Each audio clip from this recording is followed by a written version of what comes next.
جب ایک نظریے کا وقت آ جاتا ہے اس کو کوئی نہیں روک سکتا پھر.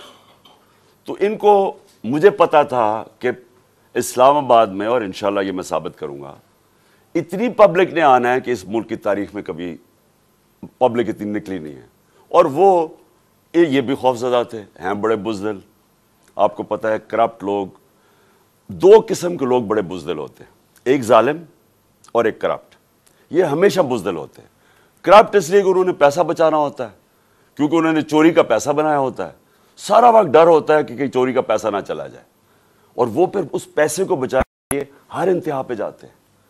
اور دوسرے جو ظالم لوگ ہوتے ہیں، ظالم ہمیشہ بزدل ہوتا ہے کیونکہ وہ ڈرپوک ہوتا ہے، وہ ظلم کرتا ہے لوگوں پہ.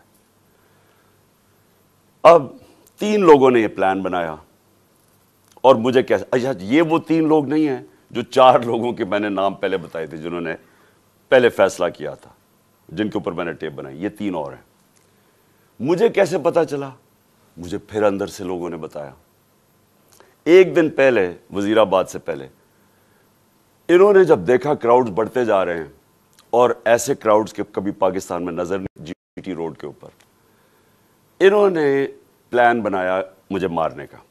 اور یہی سکرپٹ، دینی انتہا پسند کچھ کرے گا، عمران خان تو بڑا دین کے خلاف ہے، اس سے تو اسلام دشمنی کوئی نہیں ہے. یہ تو یہ پلان بن گیا.